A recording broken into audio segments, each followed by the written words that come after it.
Right, hello, good morning, and welcome to the show. This is Good Morning Ghana live on Metro TV. It's a Thursday, the 7th day of March, 2024. By His grace, we're live and we're here. We're at another edition of the show. Our gratitude to go to the Most High God for the rare privilege of being alive and, of course, the opportunity of having another conversation around the top stories making rounds here in our dear Republic. I'll let you into our panel for the morning's conversation shortly. But let's take a look at the front pages of our newspapers. Daily Graphic. 67th Independence Day celebration. Ghana, beacon of hope. President Kufuor set alight. Constitutionality of anti-gay bill challenged. Ghana paved way for Africa. Alassane Ouattara. Malta president arrives for 3-day state visit. The Ghanaian Times.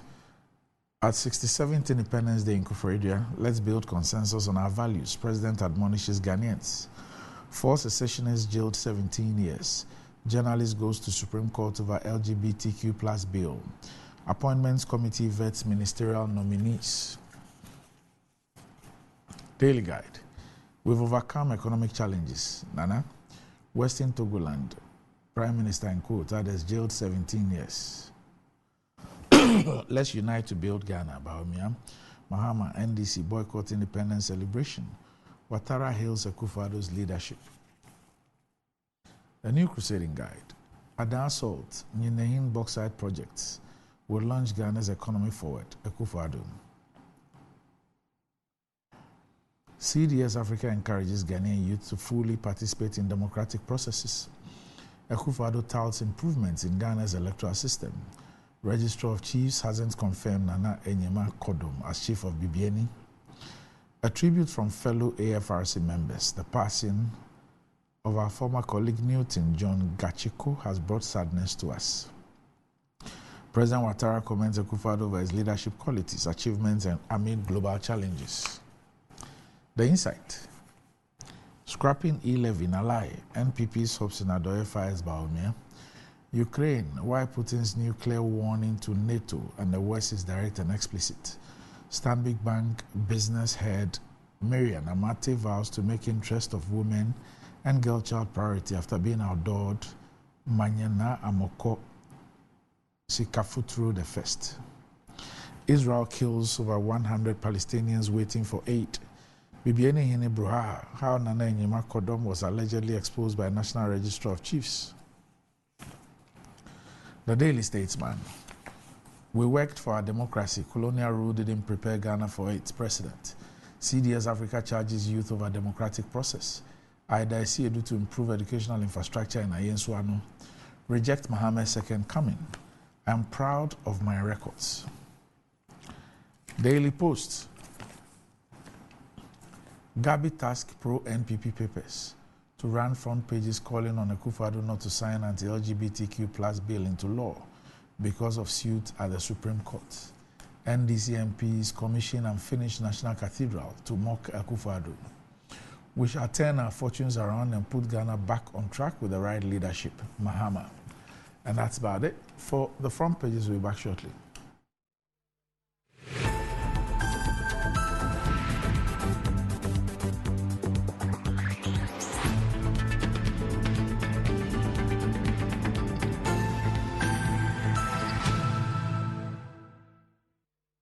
Right, welcome back to the show. If you just joined us, this is Good Morning Ghana live on Metro TV. With me on the show this morning is a Deputy Minister for Sanitation and Water Resources. He's also the Member of Parliament for the Sisala East Constituency in this Republic. Here's the Honorable Amidu Hinia. Chinia Isahaku. Honorable, good morning.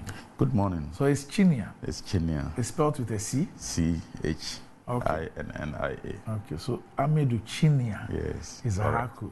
Does Chinia mean something? Yes. What does it mean? It means where, it's a question, it's a rhetorical question. Okay. Where should I stand? Where should I stand? Yes, in my local language, it's Ali. Oh, that looks like a question about the LGBTQ. So, Amidu, where should I stand? Isahaku. Which one is the family name? The Chinia. The Chini is a family name. Yes. So that should be like your last name. Yes, yes. Oh, yes. so that's your father's name? No, my father's name is Sahaku. Isahaku. Yes. So that's your family name? Yes. Okay. So what they call surname? Yeah. Okay. The Chini is my grandfather's name. And the Amidu is your name? It's my name. Okay. All right. Okay. Also with me on the show this morning is the Member of Parliament for the Tamale North constituency, Alhaji Alhassan Suhuyini. Yes, good morning. Good morning. Right. I'll come back to you guys shortly, but imagine getting rewarded for doing something you already do every single day. Sounds too good to be true, right?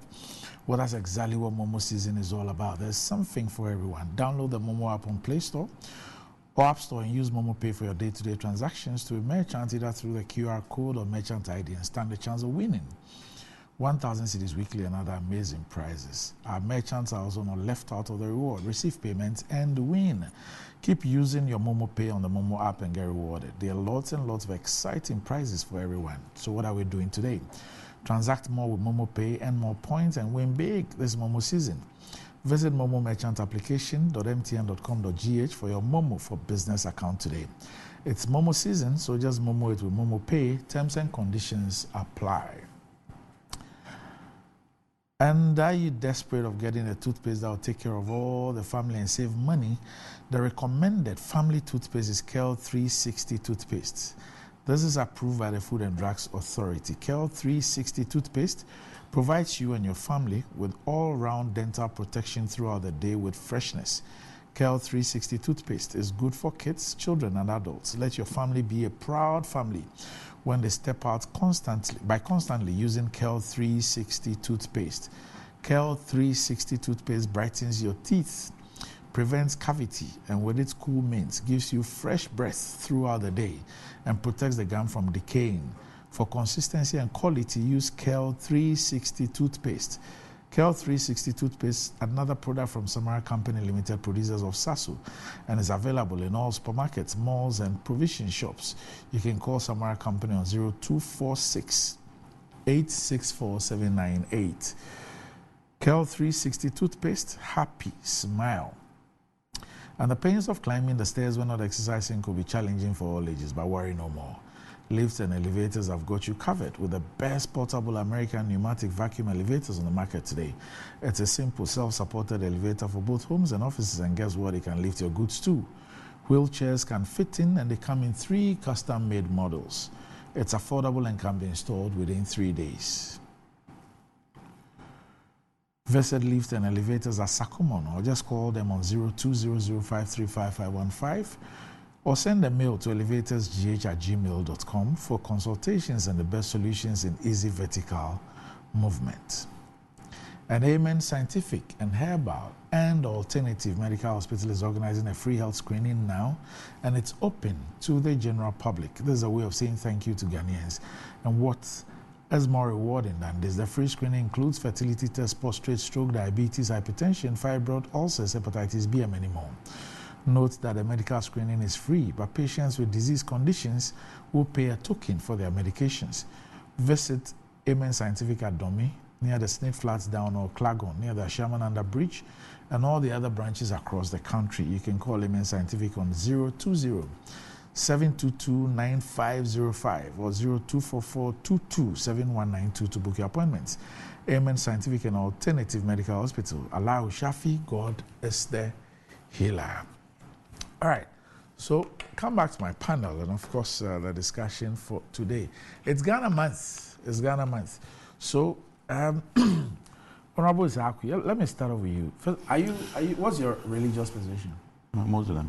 But you are not yet Alaji? No, I've not gone to Mecca. You are not ready yet. You are biding your time. Anyway, at the appropriate time. Okay, all right. So it's Ghana month.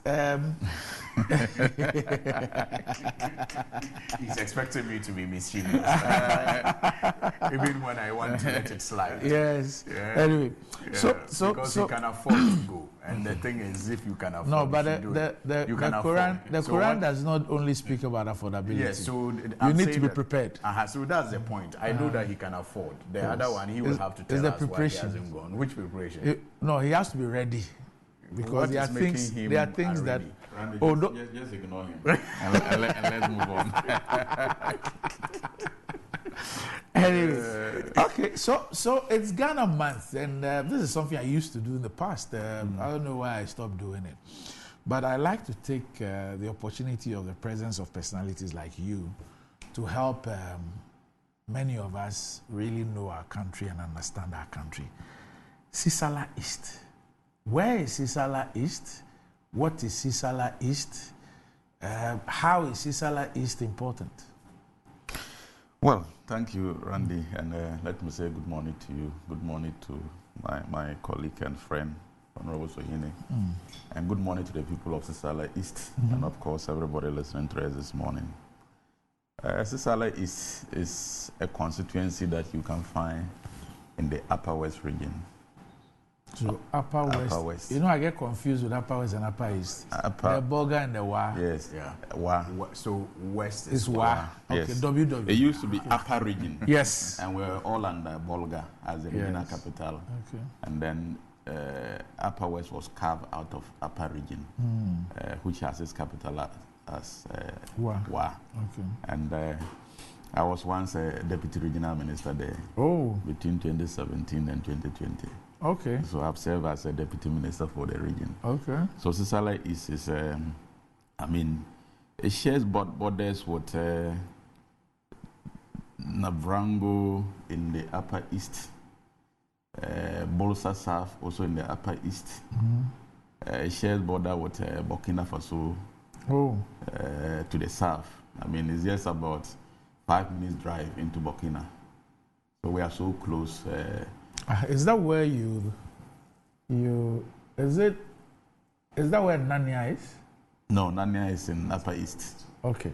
Because around Paga. I've traveled to Burkina by road from Tamale. Yeah, okay. You know, okay. So both Upper East and Upper West borders to Burkina. Okay. But we are so close, and there's a lot of economic activities between the Sisala people and Burkina Faso. They come in and then we also go there. In fact, Tumu border is one of the very, very active borders. Even having people coming from all the way from Kumasi, Techiman, transporting goods into Burkina Faso, including yam, this local soap, and many. So our border is a very, very active border. And I'm sure that our So that's the map. Is that correct one? That's the map. Here. We're showing, you can watch it here. Okay. So that's Sisala East? Yes, that is correct. So that's correct. That is correct. So you have Wa East, you border Wa East. Yes, we border Wa East. You border Nadoli a bit. Yes. Then Sisala West. Sisala West. Okay. So when you go to that's Burkina the south Faso side. Okay. All right. And Sisala East is predominantly a farming constituency. I can say that over 90% of the constituents are into farming, especially maize production. And we are one of, if not the first, but we are among the first 3 districts or municipalities that produce the highest number of maize in Ghana. Okay. So you can have trucks traversing the constituency from January to December, carrying maize throughout the year. And so when it comes to agriculture, Sisala is very high on Ghana's map because we have vast arable land.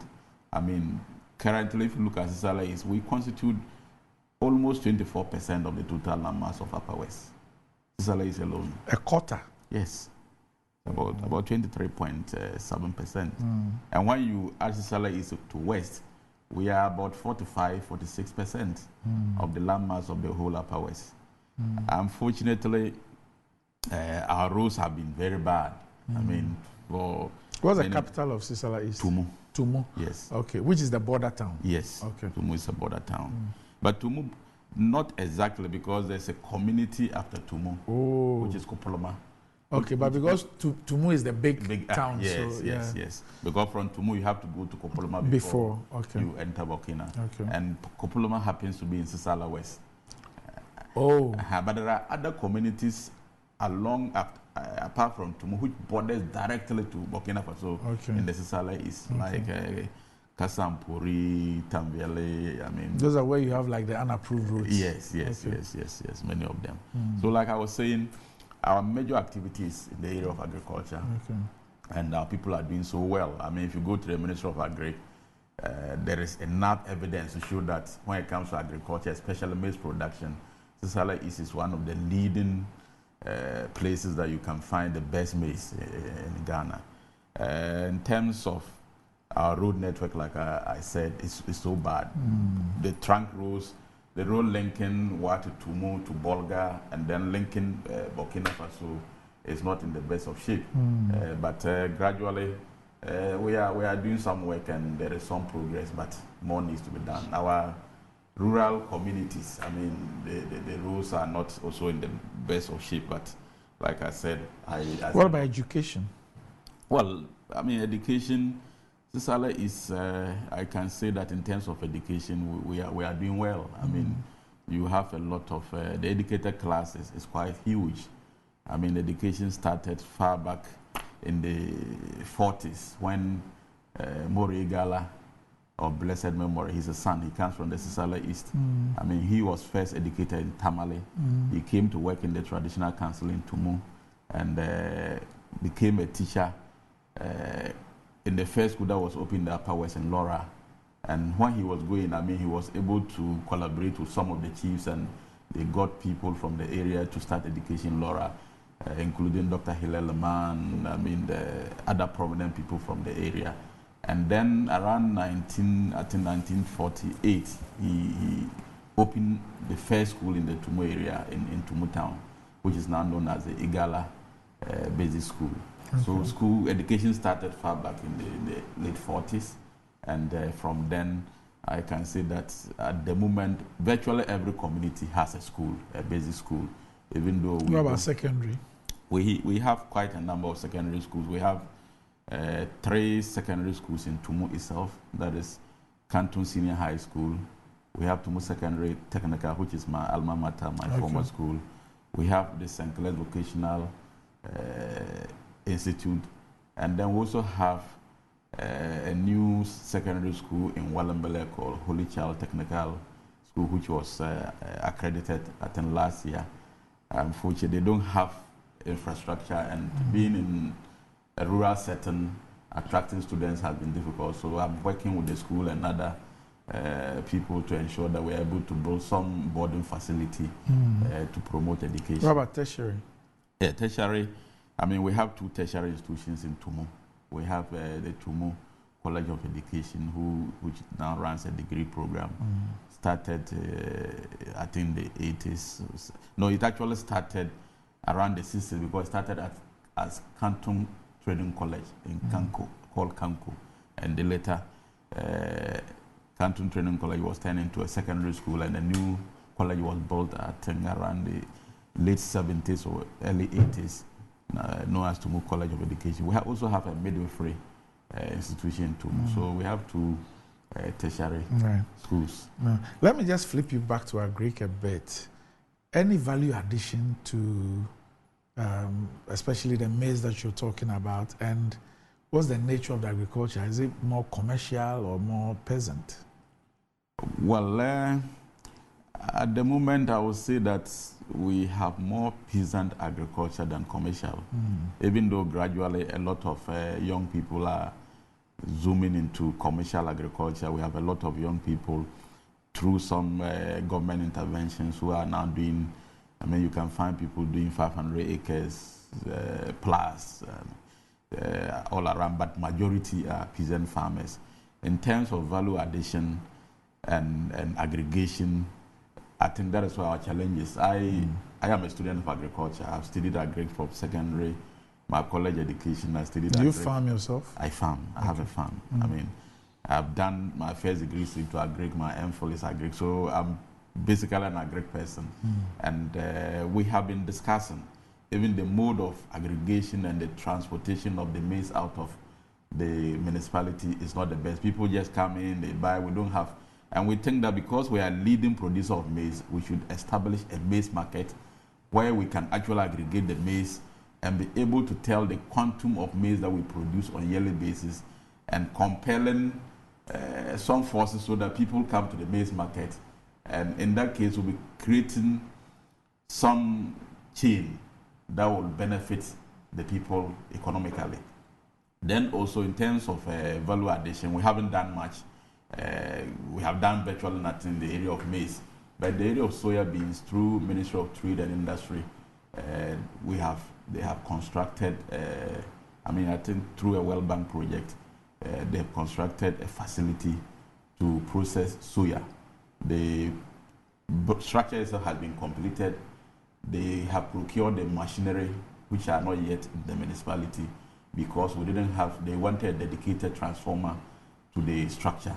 I was just spoken to 3 days ago by the MC that they have received a dedicated transformer to the structure. And so my hope is that we get the machinery to the structure installed so that we can start adding value to soya as a first step. Because soya is very cheap to produce in the area, and it's a crop that generally women, who are the majority, can easily produce, and it is not capital intensive compared to maize. Maize is very expensive to produce. But gradually we also need to look at options of adding value to maize, because maize, you can poultry, you can use it to produce poultry feed, including soya, and then you can even extract oil and all that from it. So the volumes that we produce, I think that we need to initiate the process of a value addition to our maize. But for soya, I think some processes have started, even though not completed. All right. Okay. Let me switch to Tamale North. Okay. Tamale North. It sounds very cosmopolitan. Yeah. Tamale North. And Randy, let me say good morning to you and good morning to Honorable Chinia and to the very good people of the Tamale North constituency, especially the viewers who are also making the time to listen to us. I think this is a very, very important conversation you are making us have this morning. I have said on many occasions that one of the problems we face in this country is that we have too many people in decision making who know very little about our country. So they are put in decision making, but they really do not know the country that well. And so their policies or proposals tend to be a bit myopic. They tend to only fit the areas that they know, or they tend to underplay the importance of certain decisions. And that is why, in the absence of any state promotion of regional integration, this kind of conversations can excite people to want to learn more about our country, and I think that it is very crucial. Yes, Tamale North is peri-urban. About 70% of Tamale North is in urban Tamale, the city of Tamale. So you have places like where the regional office, the Northern Regional Office is. You have the Kalapohani Estates, you have the Snit Flats, you have the Sakasaka Quarters, you have Chogu Low Cost, the whole of the Chogu area, and then the Mariam Hotel area. You have Kamvli, you have Nyanshago.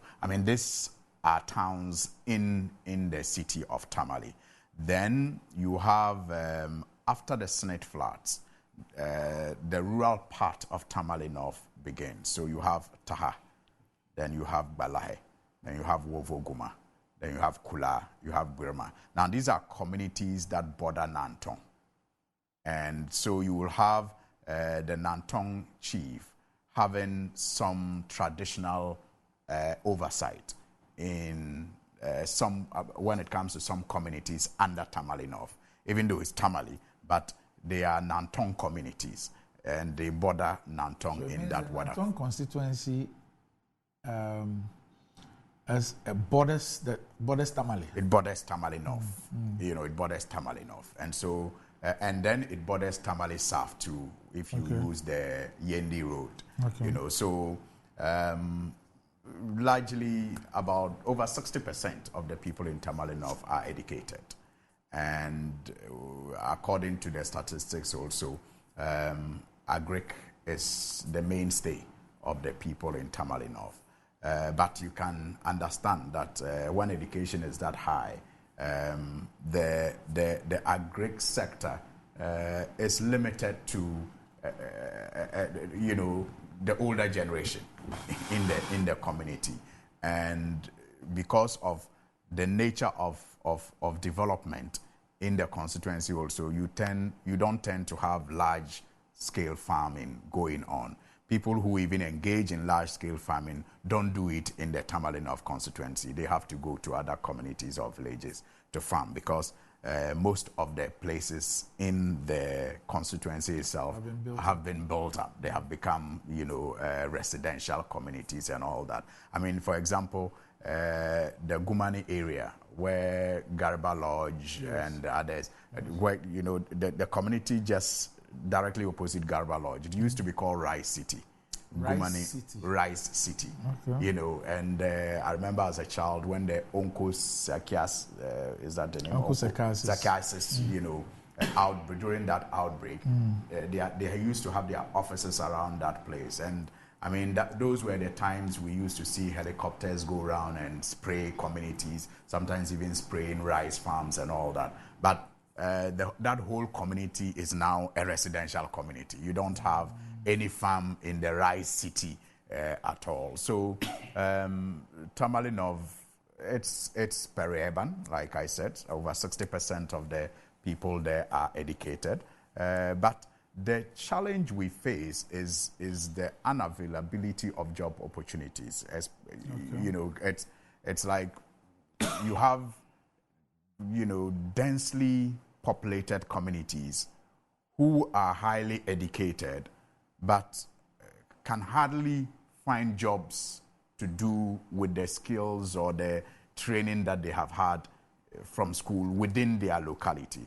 I mean, you go around the constituency and it's mostly just buying and selling, shops, trading, and retail shops that you find.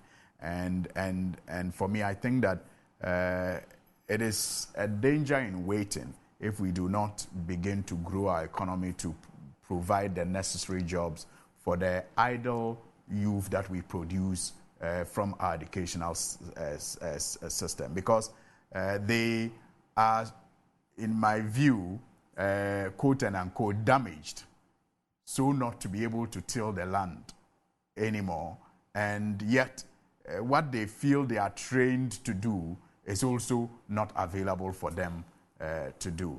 And so, for example, in the whole of Tamale metropolis, the greater Tamale as we call it, one of the problems that we are faced with, people in authority, opinion leaders are faced with, is the high rate of drug abuse lately. It's terrible.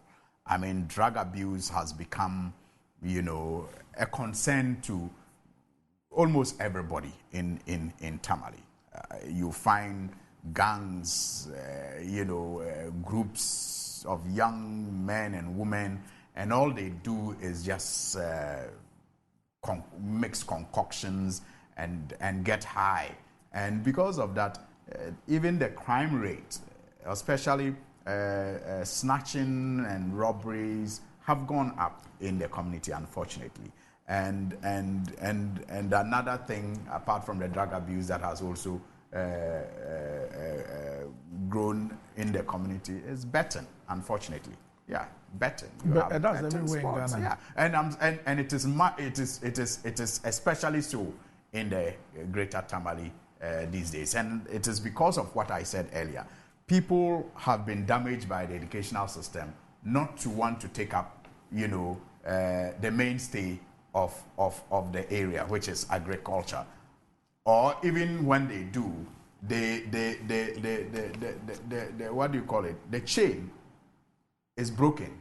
From farming, we don't have a value addition, you don't have processing. That could also throw up more jobs for them. And so many of them, through their education, are disappointed when they are not able to find the jobs that they thought they were going to find out of school. And so they just become prey to some of the social vices in the community. And that is why I'm saying that it is a danger in waiting, and that is what we must all put our minds to and work harder than we are doing to turn our economies around and to enable people to invest in the right places that will create the necessary jobs. However, I'm excited that a number of businesses beyond retail shops are beginning to spring up in the communities. For example, around the Chogu roundabout, there is a big mall that is springing up, you know, and it is being championed by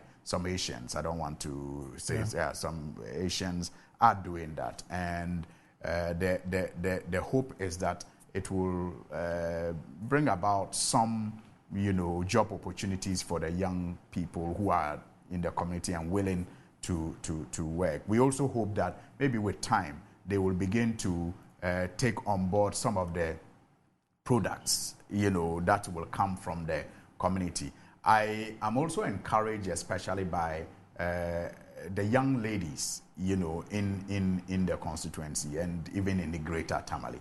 They tend to be more hands-on and they tend to be more practical with how to survive than their male folks. So you have them try their hands on making juices, you know, they are preparing food, they're making deliveries, pastries. You know, you tend to find a lot of young ladies, especially like this Ramadan is coming, even if it is a seasonal one, they will want to do something just so that they can make an income out of it. And I'm hoping with time they can add value to some of the things that are produced in Northern Region. And some of these shops that are coming up will, take advantage to sell those things in their shops by, being like the off-takers for them.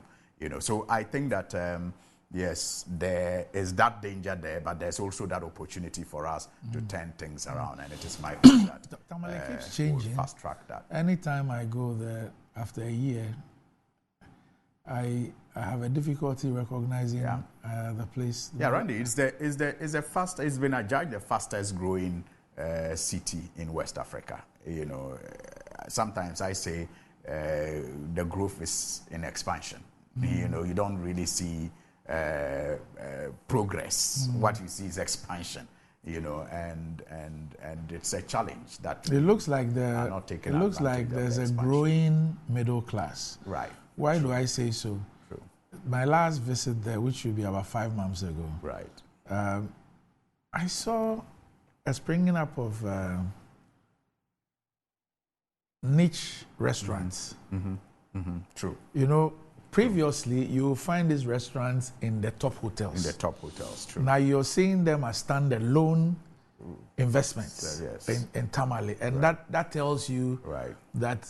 Right. There's a lot of, you have a growing middle class, you have... And the top two ones actually are in my constituency. Oh. Blackport and Oasis. Okay, I was at Oasis. Yeah, at Oasis. Yes. So you're right. I mean, those businesses are also springing up. And like I was saying, I hope that these ones will provide the basis for the youth who are falling to drugs and betting to change their ways and take advantage of. I saw. There's an area. There's an area I saw on my way to the airport, and I said that if I have to build something small in Tamale and live there, spend time and live there, that's the area I would want to.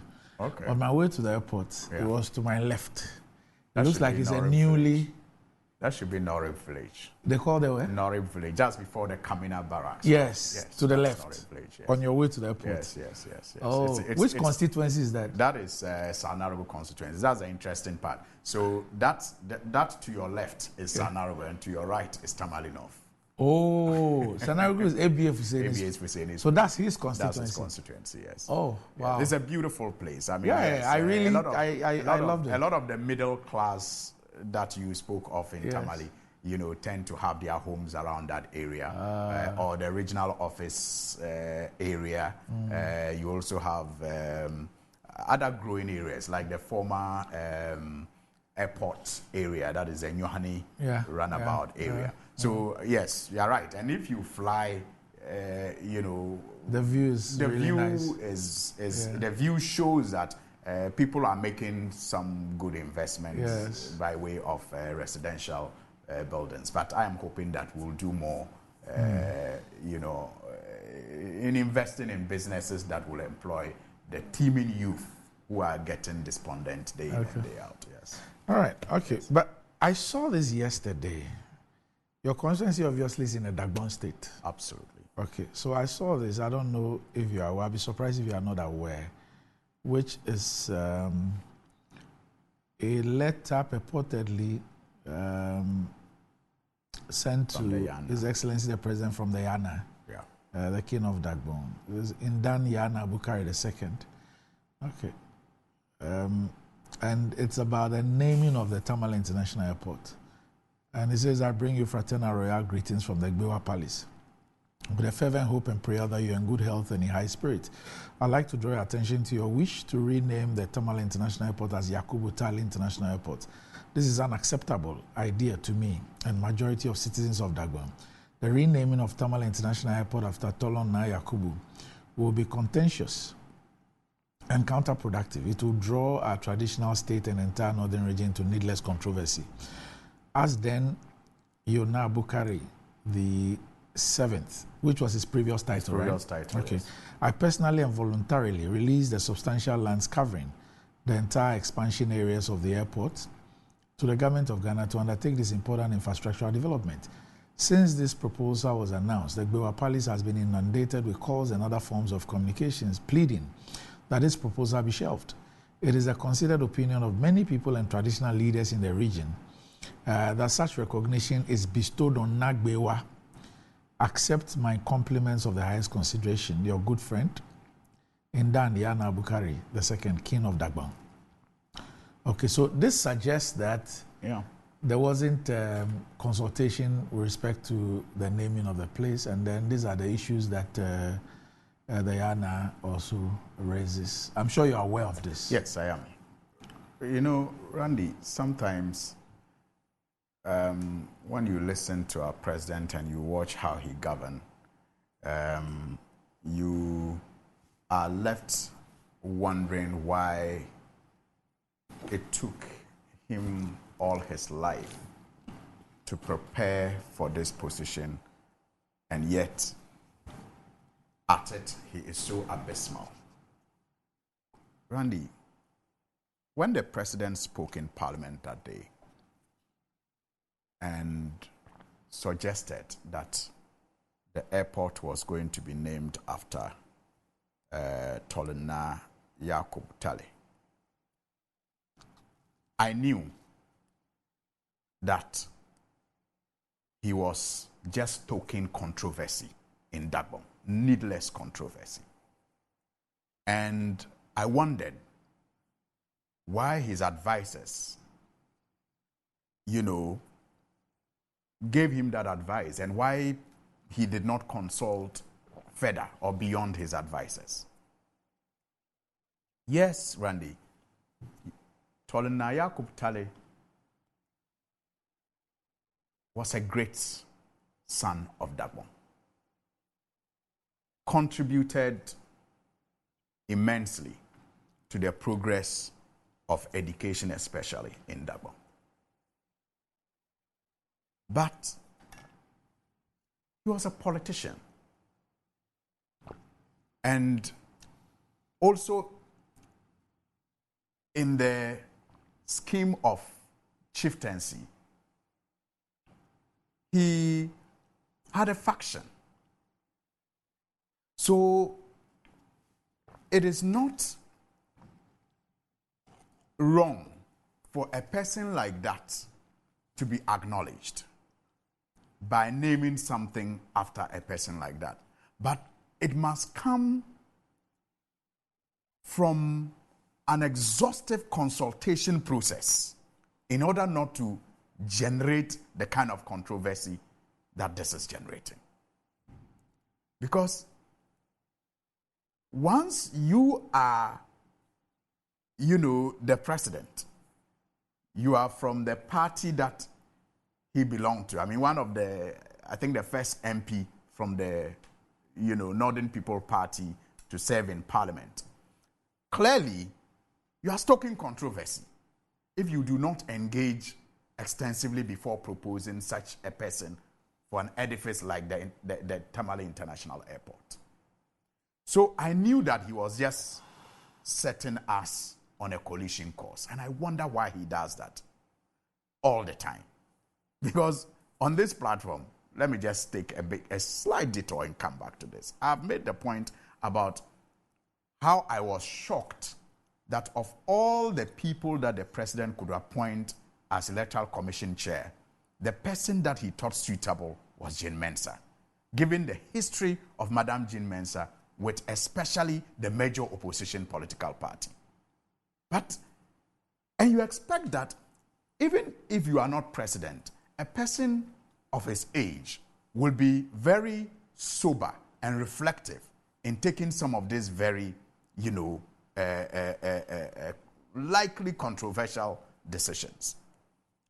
So the next day, and if you check my social media post after his State of the Nation address, I wrote that I predicted that the controversy the president was, throwing into Dagbon was going to get bigger than he could imagine. And I thought to myself, why, for example, as I suggested on social media, why couldn't even the president and his advisors contemplate naming the airport after Tohagé, the Red Hunter? Because Tohagé is considered the origin of the people of not only Dagbon, but Moshis and Nanumbes. So the Moli Dagbon. He was, during the migration, to lead Dagbon into present-day Ghana. But he did not get into Boku, and he died. And so his children took over. And that's how you have the Gbewa and others. There were three at first. And it is the three that formed, that later, also divided into Gbewa, which is the Dagbomba king. Then you have the, the Boku, the Moshis, and then you have the Nanumbes. So I thought to myself, and you see, you are talking about an international airport, and you are talking about migration. I just thought that Tohagé will best fit it. But even under my post, many people didn't disagree with Tohagé, but many people rather even suggested that why don't you just even name it Gbewa to represent, the northern region, because the highest, traditional leader now in the present northern region is the Nagbewa. In the present northern region, the highest traditional leader is Nagbewa. So why don't you just even name it Gbewa? Because Gbewa, comes with the symbol, the lion. And save all of us the needless discussion that, his proposal generated. Like I said, I have nothing against Tolenaya Kuptali and the fact that he contributed to our politics, he contributed to education in the North. But I'm saying that for a person like that to be named after any edifice in the North, you need to exhaustively, engage a lot of factions, because that person represented a faction in the politics, in the traditional politics, and in the national politics. And so you can't just imagine why the president took this decision. And I want to commend the Yana for not being shy or not being restrained about this and taking the bold step of writing to His Excellency the President. And I hope that His Excellency the President will reconsider his decision, even though I am very certain that it's going to be very, very difficult for him to, reconsider that decision.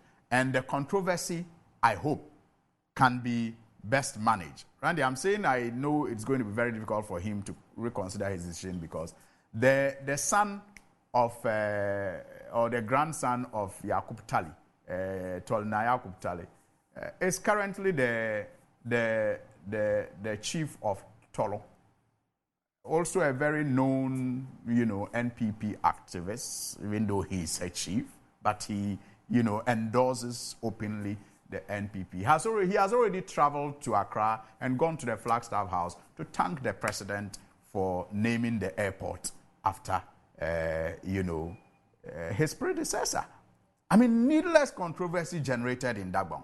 And now the current Tolona is supposed to be a subject or a sub-chief of the Yana. Randy, are you getting the controversy? The Tolona, the current Tolona, who has come to congratulate the president, is supposed to be a subject or a sub-chief of the Yana. So the question you ask yourself is, did the Tolona consult, quote and unquote, his boss, the Yana, before coming to congratulate the president? Given the fact that the Yana is against this proposal. I mean, these are some of the things that, people who, don't understand the culture and the traditions of the people do and set certain things in motion. And when those things lead to conflicts and disagreements, they now begin to wonder what happened. But you see, you have simply set the Tolona now and the Yana on a collision course with this reckless proposal to name the airport after, Tolna Yakub Tale. And like I said, there may be other edifices in town that proper consultation could lead to, acceptance by all for those edifices to be used to celebrate the contribution of Tolna Yakub Tali to the growth of Dagbang too. But not an edifice that is as big and that is as important, not only to the region, but to the whole of Ghana. So as such a person. As an MP in the Dagbon area, is it a case that, and I'm just asking in case you know, is it a case that the president consulted the Yana and the Yana had a different view, but the president went ahead with his view on the matter, or that the Yana was not consulted at all? I do know that he was not consulted. At all? At all. I do know he was not consulted. And like his statement, reveals, he was the chief of Savlugu. And the airport is on Savlugu land. And so the title is Yona. So when he was chief of Savlugu, that is when government started this whole idea of, upgrading the Tamale airport into an international one. And the runway had to be extended. And then the, the arrival halls had to also be constructed. And at the time that government took this decision to develop that area into an airport city, that was also to see the construction of warehouses, because the idea was to make that airport, a vegetable and fruits kind of exporting point. And so he released vast land to the Ghana Airports Company for this exercise to be carried out. That is how come even the Bank of Ghana also got some land around that area where they are putting up a guest house. It was all in anticipation towards the development of the airport and the airport area. So he released all these lands as Yona. Now he's sitting as the king of Dagbon. And even if you are not minded to recognize his contribution to the development of that airport and name it after him, he's saying just name it after the skin. Because as for the skin, it is a uniting symbol. Every chief, whether you are Abudu, whether you are Andani, whether you are whatever, when you become Yana, you are called Nagbewa. So it has less controversy. And he will not be a perpetual Nagbewa. But at least once it is the title of the airport, it becomes like the gateway to the Dagbon kingdom. You know, so I see the reason behind the proposal, even though my preference would have been Tohaje, you know, the Red Hunter, which also comes with a certain level of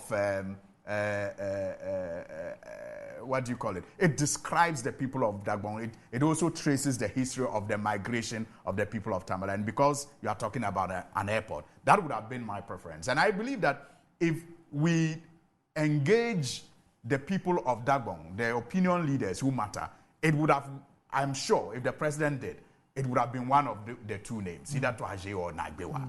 And I believe that the president simply failed to do the necessary consultation and perhaps listen to some people with myopic interest. But then, Randy, I'm not surprised because it looks like it is the tradition and culture of this regime, naming things after, you know, people from their bloodline or political line, if you like. I mean, look at University for Development Studies.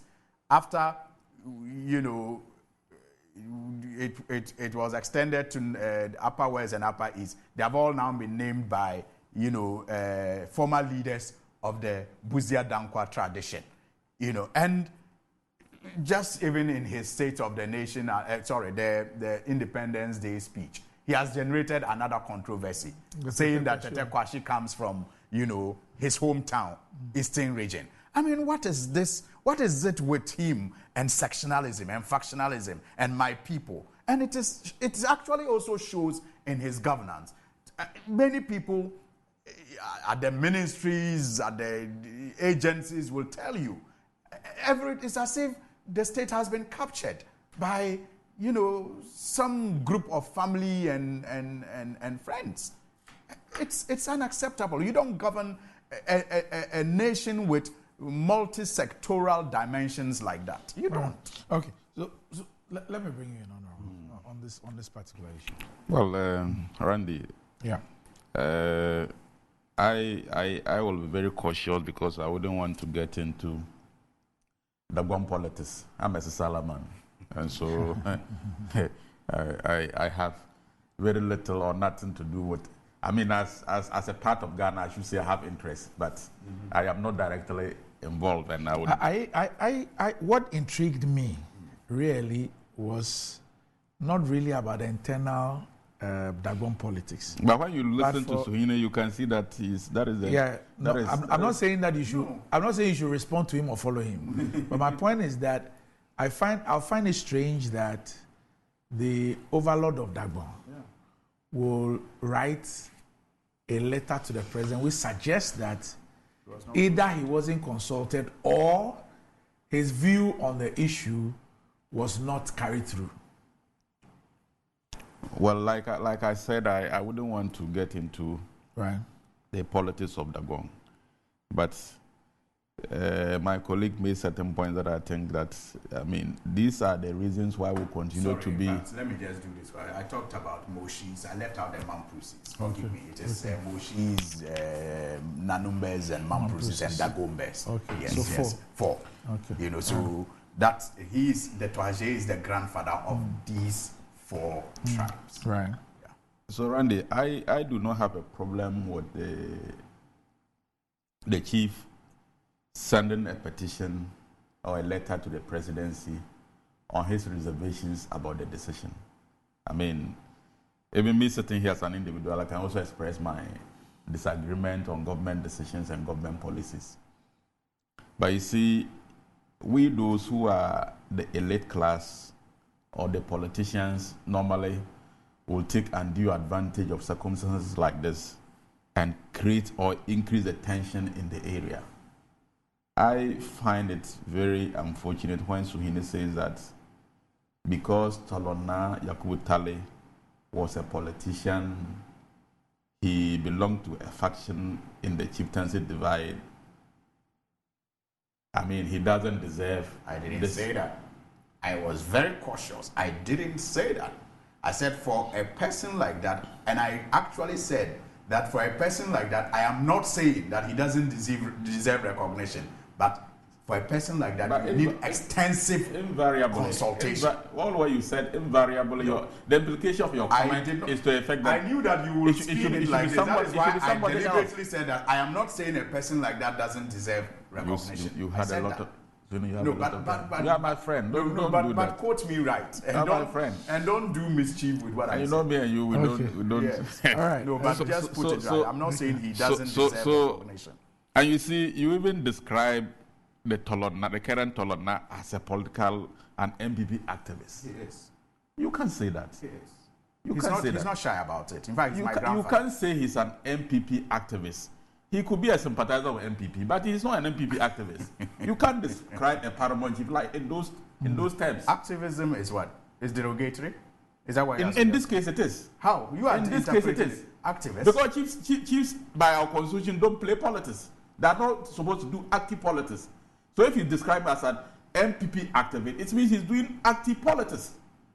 And that is unfair. I'm saying that. There are chiefs who sympathize with NDC. Should I sit here and describe them as NDC activists? Of course, they are described as such. Oh, If so they you are- don't do that. Don't do that. It's not fair. This comment is not fair. You can't describe Tolona as MPP activists. Then the person you are referring to, I can also describe in certain terms. Oh, I don't want to go there. But let's be cautious that we don't unnecessarily bring our chiefs who are not supposed to be active politicians into politics. Me and you can talk about politics, but I mean, this comment is unfortunate. But Randy, the man who has been, the president has decided to name the airport after, is a nationalist. This is somebody who came to parliament in the 50s as an independent candidate. In fact, before then, he was part of the first legislative assembly that drew up the first constitution. This man, even though he's a founding member of the Northern People's Party and came to parliament on the ticket of the Northern People's Party, but I can tell you, go and read his history. He has served almost every government that we have had until his death. He was a member of the Nkrumah's government. He served as an ambassador to Nigeria. He served in Buzia's government. He serves in the Champon's government, even in PNDC. Virtually every government we have had from independence, this man has served all the governments. And he's a point of light in the north, particularly in Tamale. I mean, being one of the first people to be educated in Achimota College as a teacher in the late 30s was a symbol of light for the government. And so he knows that. His life goes beyond MPP traditional politics.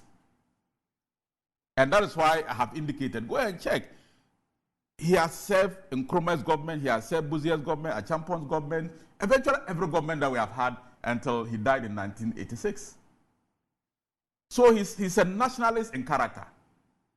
And he actually served the Dagom people to the best of his abilities. If you want to write the history, the modern history of Dagom, and especially with regards to education and the starting point of the transformation of Dagom, you cannot, the first point of call will be Tolona Yakubu Tale. I mean, you cannot say that such a character does not deserve to be honored. Such a personality. Such a personality does not deserve to be honored in this manner.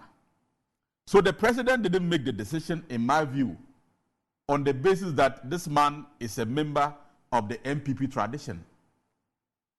Because like I said, he served all governments. All governments. So, I mean, the Yana expressing some views or reservations, for me, I do not have a problem with it. And I mean, the presidency should deal with it. I mean, there should be engagement to find a compromise.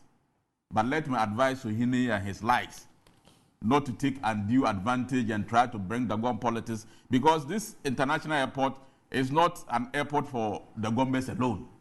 It's a national property. Exactly.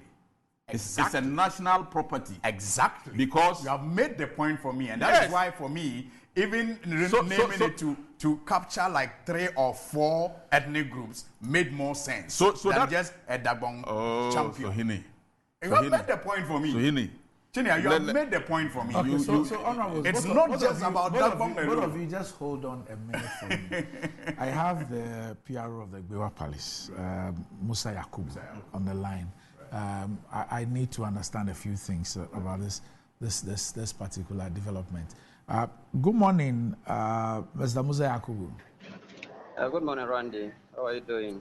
I'm good by the special grace of God. I hope you are doing well too. I'm good. Right. We have seen a letter authored by the YANA through the regional minister to President Akufo-Addo about the president's announcement to name the airport, the Tamale Airport. First of all, can you confirm the authenticity of that letter? Yeah, that's true. The letter is coming from Gbewa Palace in Yendi here.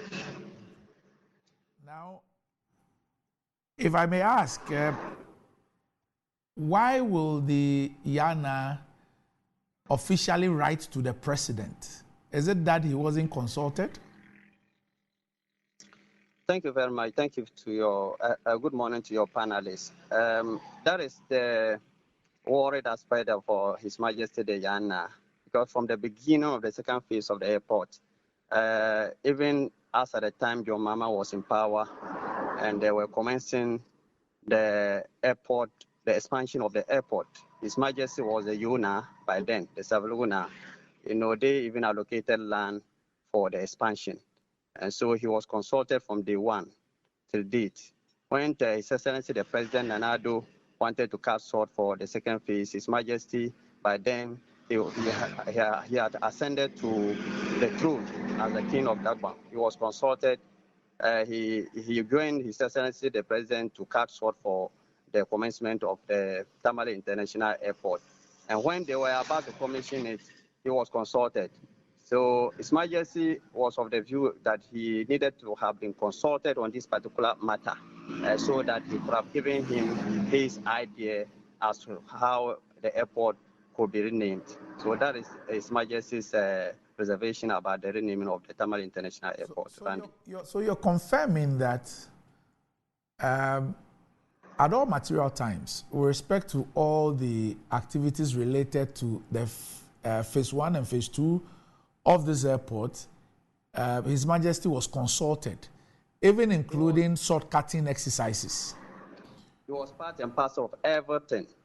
But when it came to the choice of a name for the airport, he wasn't consulted. Is that what Unfortunately, he wasn't consulted, and that is the worried aspect. We believe that it's an oversight. So that is why His Majesty took his time to write officially to His Excellency the President to actually draw his attention to that particular issue. So he proposed that he would have wished that the airport is named after Najewa, who gave birth to Nano, gave birth to Dagbon, and gave birth to Nayire. So that is His Majesty's proposal with regards to the renaming of Tamale International Airport, Randy. His Majesty Anna makes the point about his palace being inundated with calls, and that himself and a vast majority of the citizens do not support what the president intends to do. Randy, the issue here is that, Dagbon will just move from distress to where we are currently.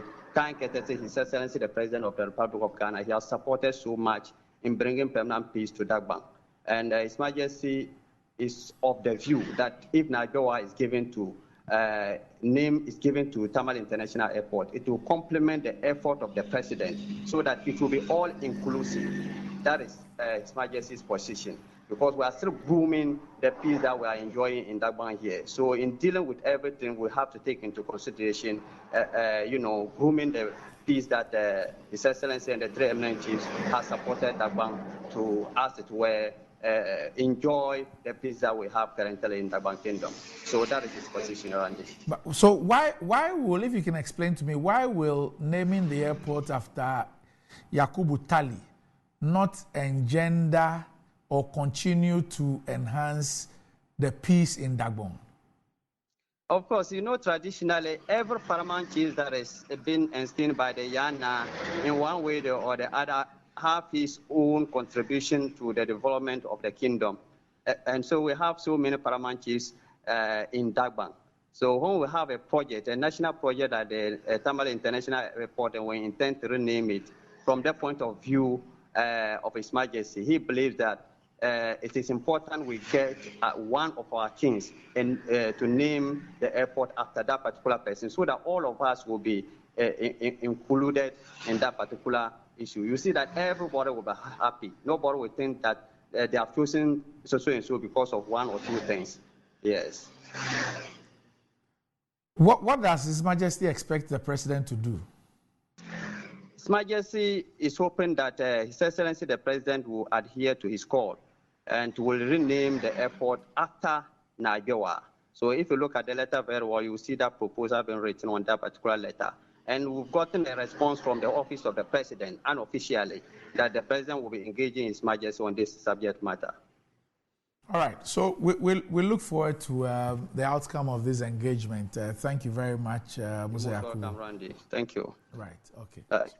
Okay. So that's the PR of the Gbewa Palace. Yes. Let him finish. I haven't finished. Sorry. I have three issues I want to. The first one is to still emphasize the person of Yakubu Tali. I mean, as stated earlier, he's the first northerner to attend Achimota School.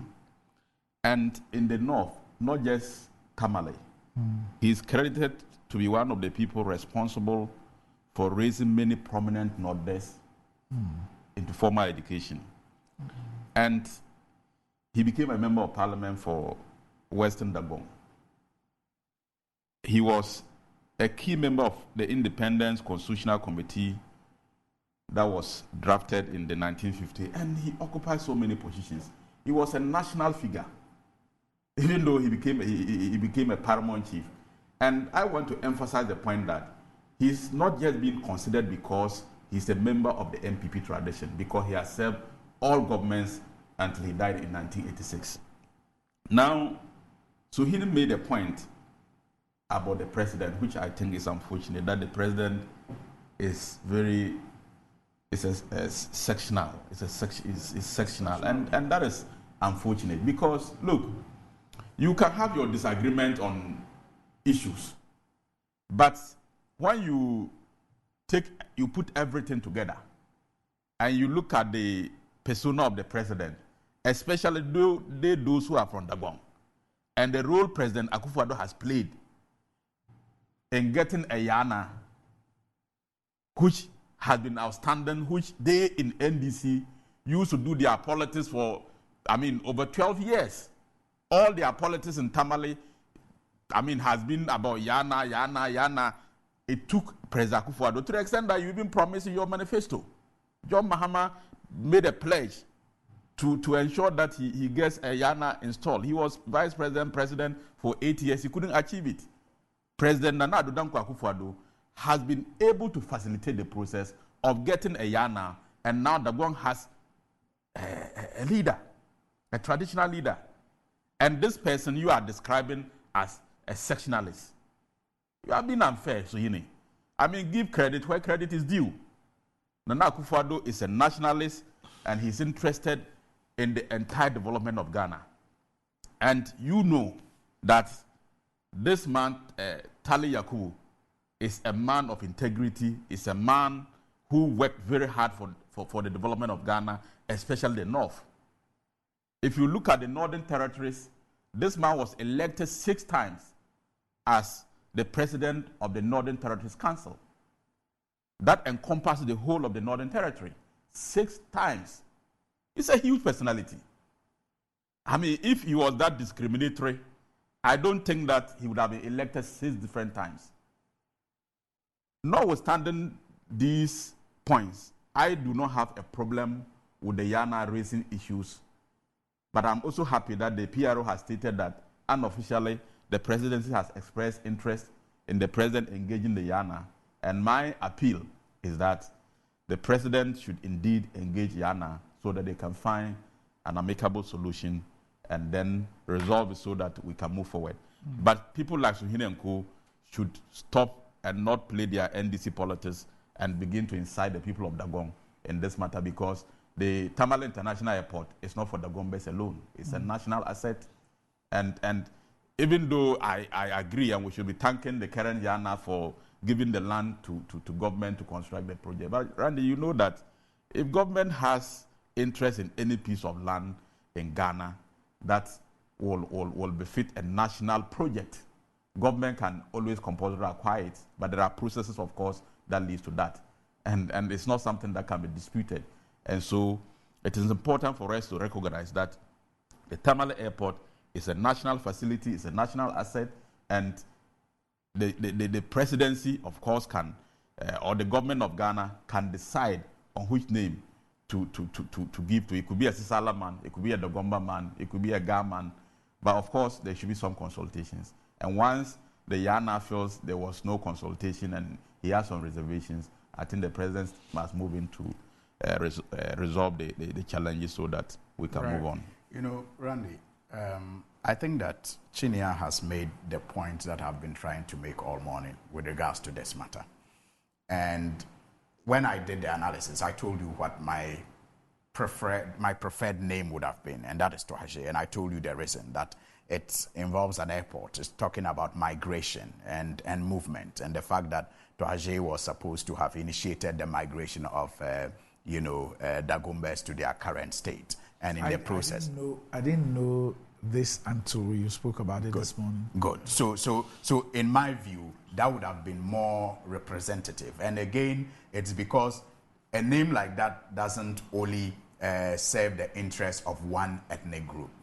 I mean, it will cut into the Upper East, where Moshis are. It will cut into the Northeast, where the Amaprusis. Then it will cut into Dagbong itself, where you have Dagombes and Nanumbes. So in my view, a name like that is more representative. And then if you use Naigbewa too, Naigbewa, like I said, currently is the biggest or the senior most, king in the current northern region. I mean, in the past, you would have had controversies because you would have had maybe the Nairi, who is a brother of Naigbewa, and you would have had the Yegbonwura, who is also a brother of Naigbewa. So it would have been difficult to decide whether to name it Yegbong Airport or to name it Nairi Airport or Naigbewa Airport. But presently, the current northern region, the senior most king in the current northern region is Naigbewa. There's no contest about that. So if you give that title,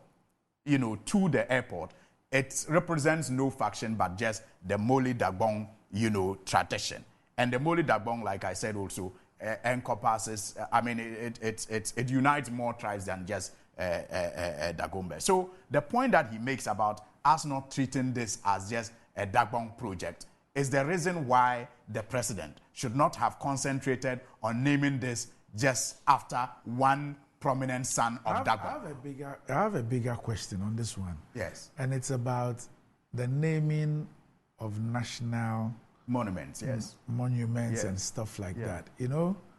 I'm looking at a point in time where we'll go beyond, but we'll change it. Yeah. We'll change this, we'll change that. Yeah.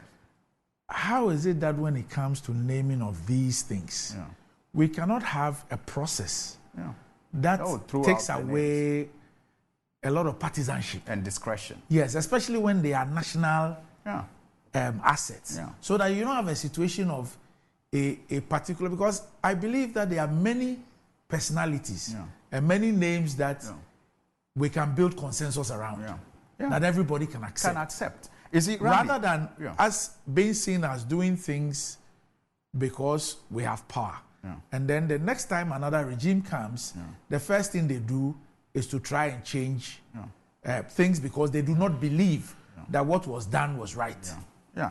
You know, Randy, it's just like this whole idea of Founders Day with an apostrophe and it wasn't one founder. It's that thinking that we must, willy-nilly put our forebears into the scheme of things that sometimes lead people into taking some of these myopic decisions. Because, see, Tolena Yakub Tali was in a group of northern elites at the time. So this, reservation that some of us are expressing is not just Dagbon politics or NDC politics. After all, after a while, Tolena Yakub Tali crossed over to the CPP, like you indicated, and worked with many other governments. But he was also at the time operating with his colleagues, J. Brima and co. I mean, you had Mumuni Bawumiers, you have even Nairi Sherga Abdullah himself at the time. They were all contributing immensely to politics, the growth of politics in the North, and then also education in the North at the time. So what makes him, in this case, higher than his colleagues like J. Brima and others? You don't need to stoke that kind of controversy when you have an alternative that will be all-encompassing and, easily embraced by people. So I am saying that clearly the president got this wrong. He must get back to the drawing board. Otherwise, I'm serving notice. And you see, when my brother says that, I'm serving notice, Randy. If there is a change, even if there's no change, I will lead a campaign against this name. And to get a name that will properly, be fitting of the northern region and Ghana for that matter. But this promotion of sectionalism and factionalism has cost the North, especially, for far too long. We do not need to promote that. Since we've been informed that there is the process of engagement, and the presidency has indicated. Yeah, if those engagements don't lead any change, let's give it a benefit of that. Yes, but you see, Randy, let me just make a correction. You see, my brother takes my reference to the Tolena as an activist, wrongly, and attempts to do propaganda with it. I mean, what's the definition of activist, Randy? Anyone can check. A person who campaigns to bring about political or social change, quote and unquote. A person who campaigns to bring about political or social change. And the Tolena is an activist through and through. Everybody in Dagbon knows this. He's not that kind of laid-back chiefs who don't get involved in bringing about social change or political change. You can go to Facebook now, you can Google, you will find him in action, doing activism. That's his nature. And that is why it is that word that came to mind when I was speaking of him. So it is not derogatory. It's not to downgrade his role as a chief. He actually loves that celebration of his activism. So please don't attempt to do propaganda with it. Randy. Even in his attempt to do propaganda, you had to save him when he referred to the man he thinks deserved to be named after the airport as a character. He said, the character. He said character. Randy had to tell you that you mean the person, and then you now took it.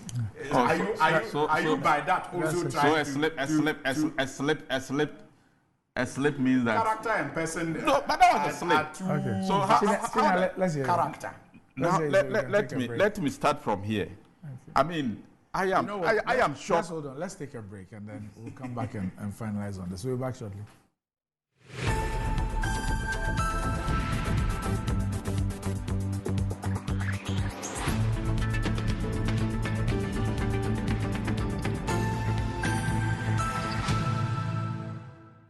Okay.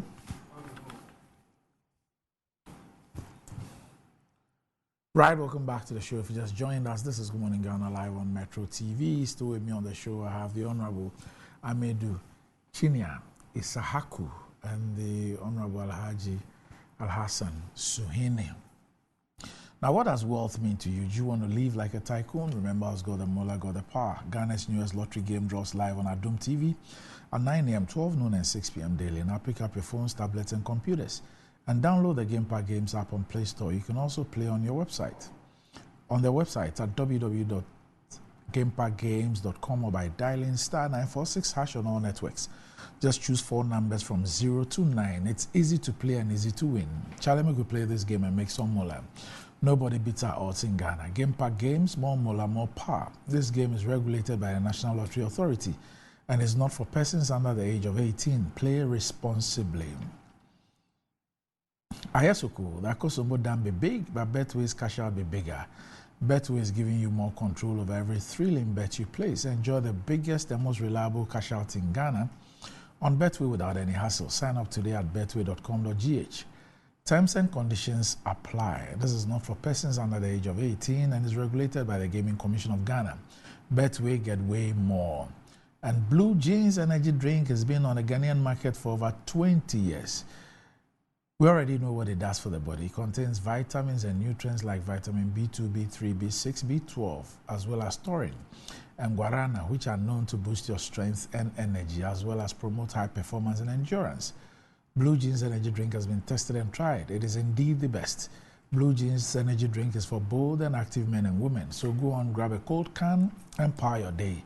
It's in shops nationwide. For bulk purchases, contact Budget Cash and Carry Limited on 0208-128-190 or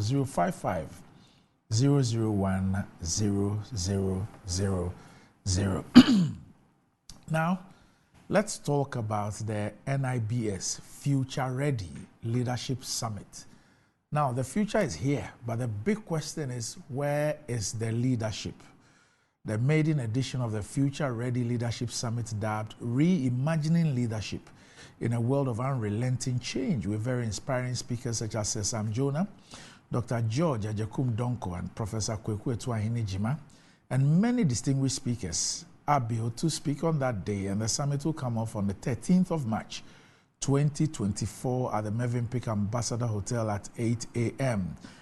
For tickets to these events, kindly contact 0267 349 147 or 0244 202 949. This is the NIBS Future Ready Leadership Summit. The future is here, but where is the leadership? Well, these are some of the questions that will be answered at the summit next week, the 13th of March, 8 a.m. at the Mövenpick Ambassador Hotel. Now, Honorable Chinia, so finish up on that for us. Okay. Randy, Yes. my friend tried rationalizing the comment that he made, which I said was distasteful, describing the Tolona as a political activist. He's now using reading from a dictionary and telling us the meaning of an activist. I so insist that it is a distasteful statement Okay. to make, Okay. because the Constitution of Ghana bars chiefs from doing active politics.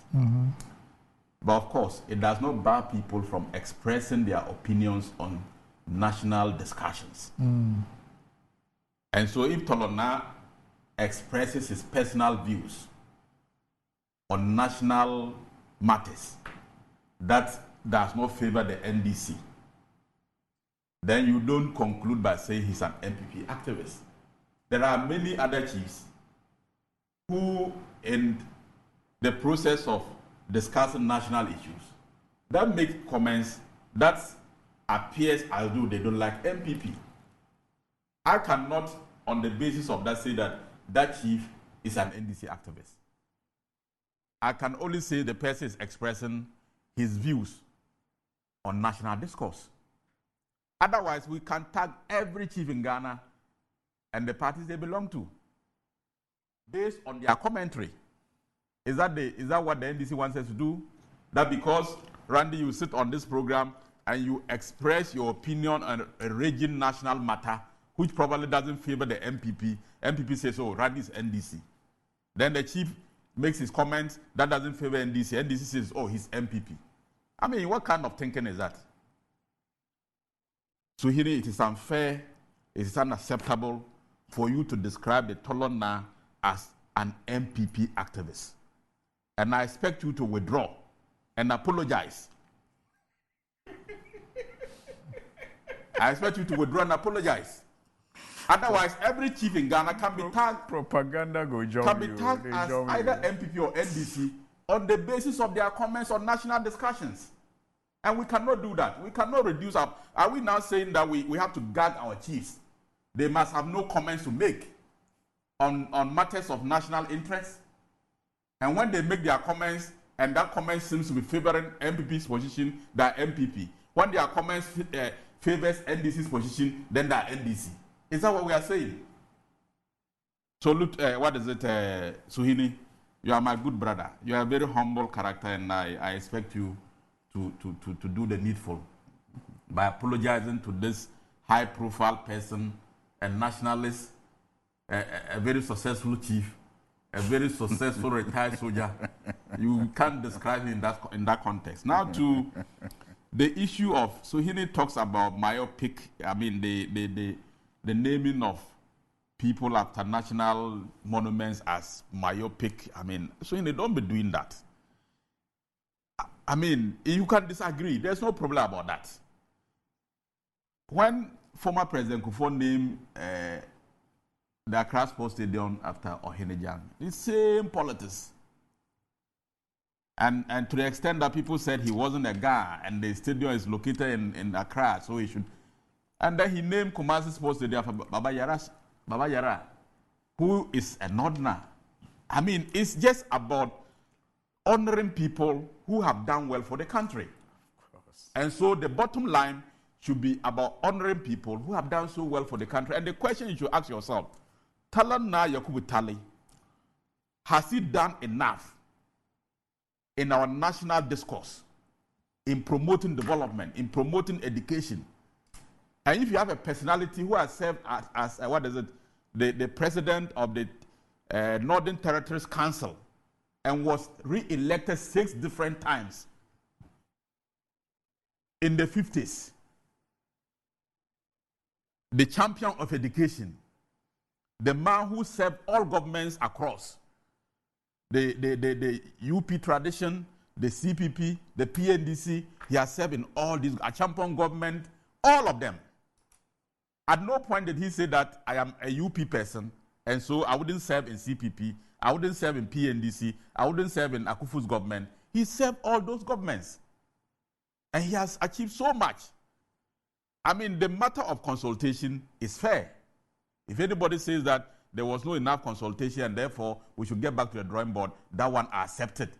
We should get back to the drawing board. But to say that the man doesn't deserve it, and for that matter, you trying to even create the impression that no personality in Ghana nothing should be named after a personality because that would mean sectionalism.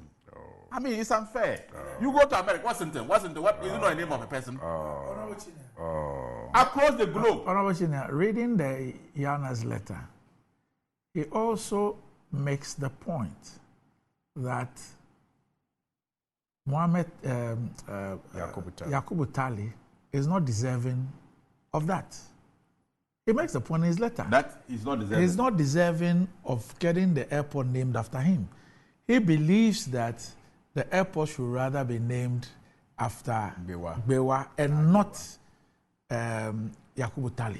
Well, Randy, I mean, that is his opinion, which I respect.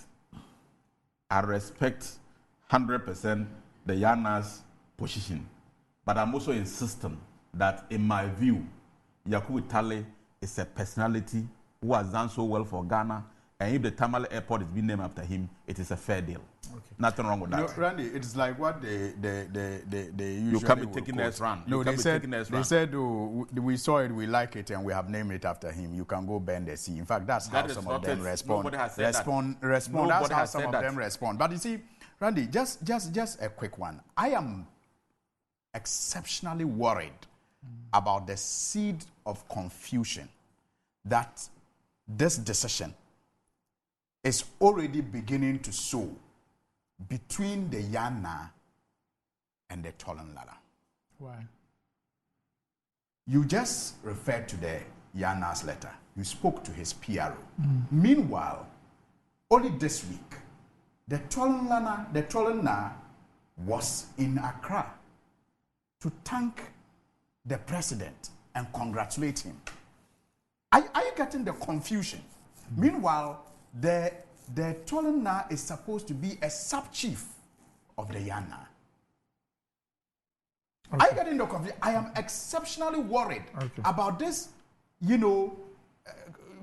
subtle seed of disagreement. President will engage Yana. That Don't can, worry. That can create. You see, sometimes when you dismiss it, you sweep it under the carpet, and then let's wait. Yes, I hope that we do. It will be resolved. I think that the undermine. Stop stoking fire. Of Yana. Stop stoking fire. Stop stoking fire.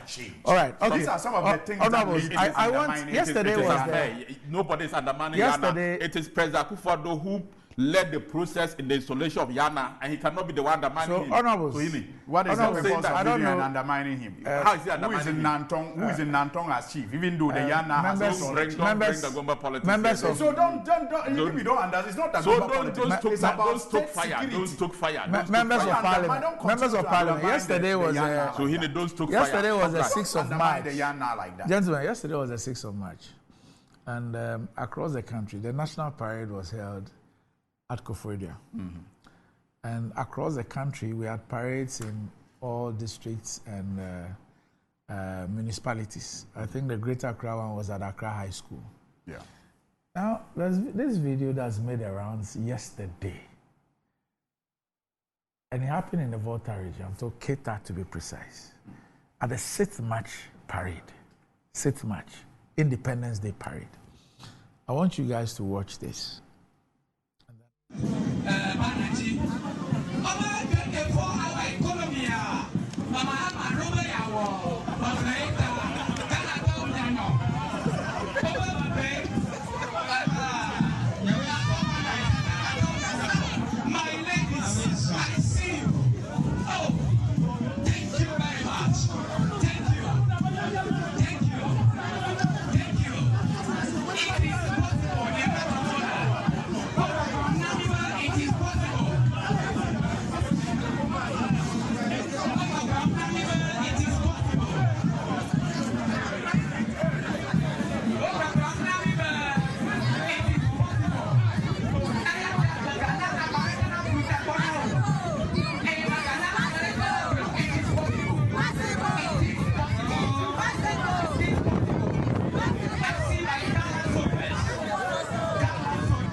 So that was the Independence Day parade at Keta.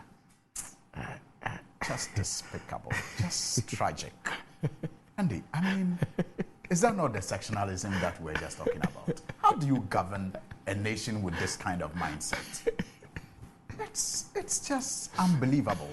And I said it somewhere, maybe it's worth repeating here, that, it's a tragedy that President Akufo-Addo became president. But President Akufo-Addo didn't do this. But you see, it is. It was Akufo-Addo. He didn't do this. They say when fish is getting spoiled, it starts from the head. So they are looking at the leaders' promotion. Why did they do this in Koforidua? They are looking at the leaders' promotion of that kind of treat issues in context. So governance. Treat issues in context. When you govern, I mean, how? What is this? It's just shameful. It's just shameful. Oh my God. I would say that. Randy. Yes. It's shameful. I mean, I think that the conduct, especially raising the MPP flag at this particular forum by, is it the MC or DC, is inappropriate.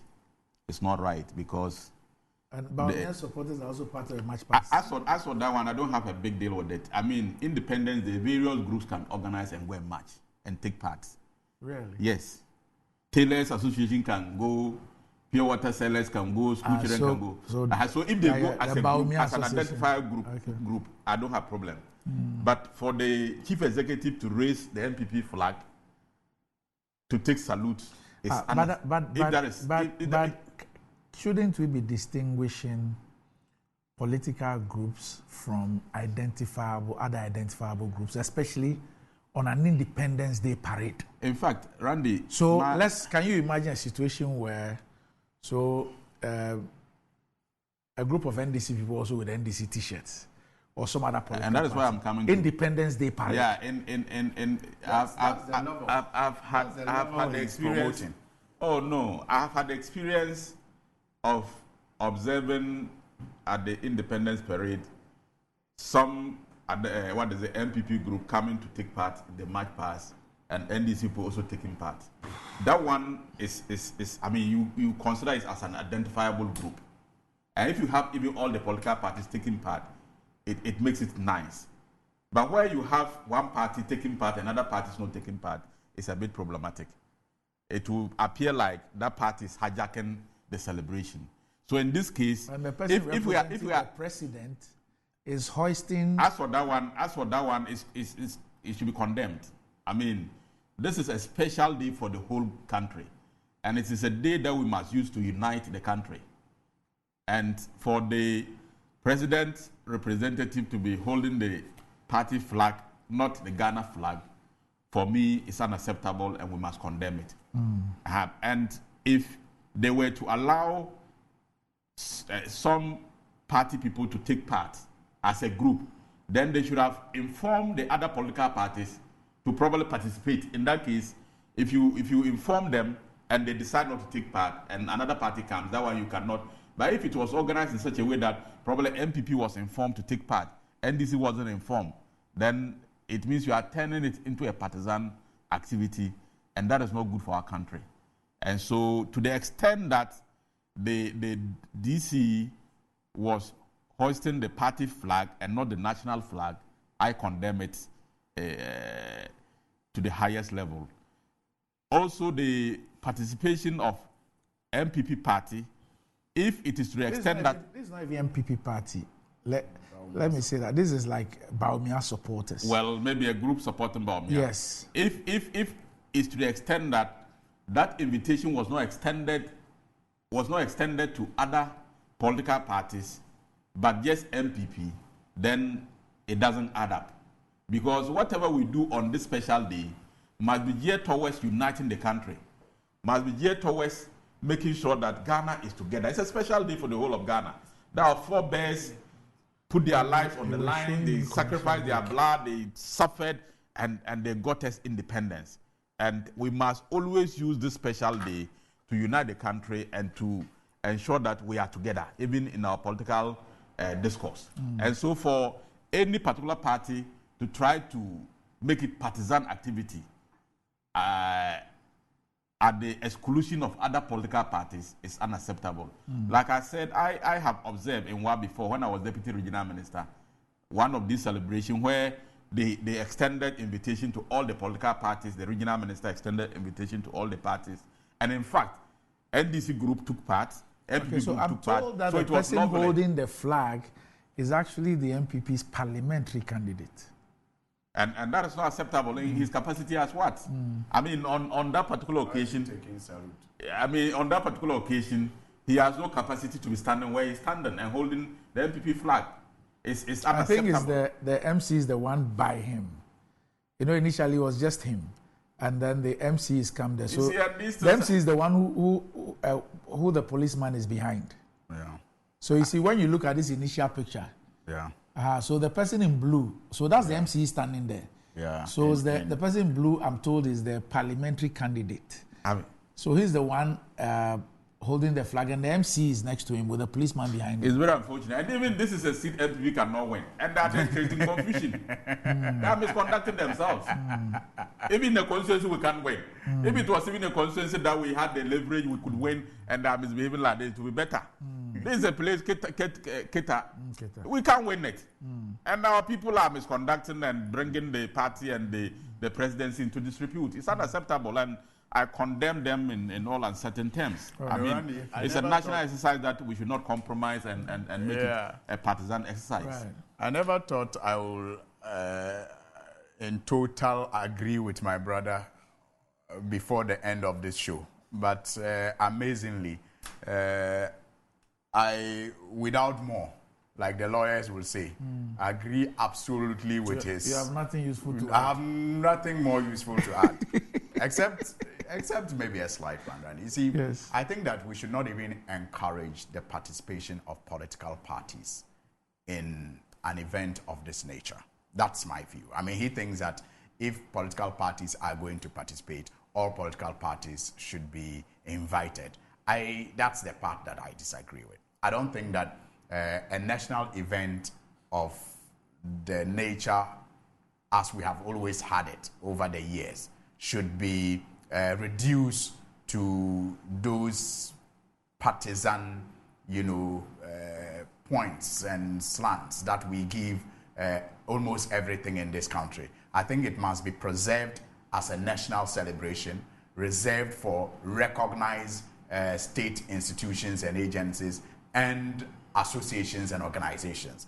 It should not be encouraged that political parties can bring their supporters, because, I mean, once you open that door, many senseless other groupings will get involved. I mean, for all you know, a time will come where you are doing primaries, and then political party candidates will bring their supporters to also want to take part in a march past of this nature. So we must just shut the door to political parties' participation in this. I agree with all that he said, but I don't think that we should encourage the Ken Wokwe participation from Keita says of that political parties. I was seated right behind the MC himself. I did both the opening and closing prayers.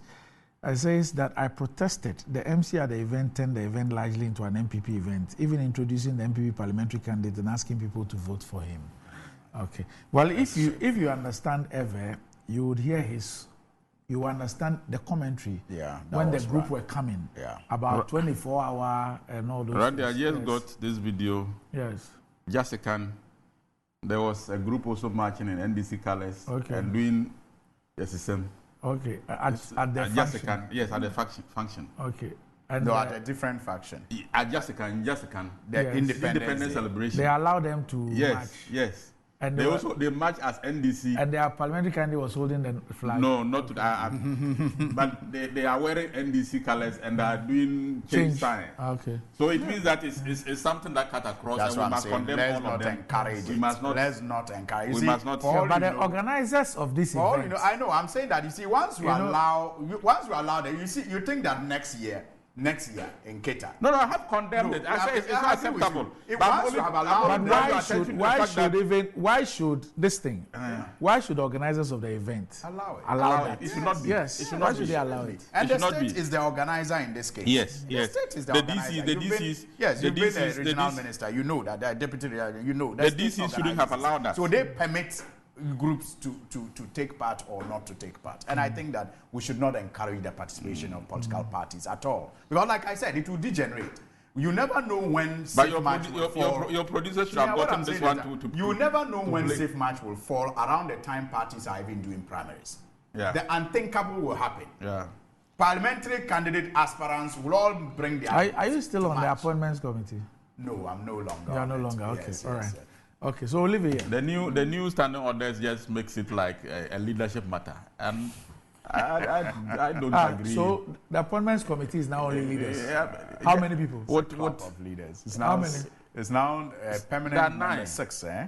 Are they up to 9? There are 6 permanent members. No, leadership 3 trays. That is 6. Yes. And then the majority will have Add 2, one. and then minority will add 1. Is it 2 or 1? It's 1. Majority 2, minority 1. So it makes it 9 in total. 9 in total. Okay. So Previously it used to eventually- be what, 20. It used to be 18 also, yes. Okay. And so what to be also 9. happens is that if a minister is coming for vetting, they They now the co-opt committee sector that is Sector- responsible for the ministry Okay. will be co-opted. But that makes sense. But that one too is leadership that is co-opted. So like the chairman and ranking. So when my minister the- for the- water the and deputy sanitation ranking, Yes. was vetted, the committee on water and sanitation, Yes.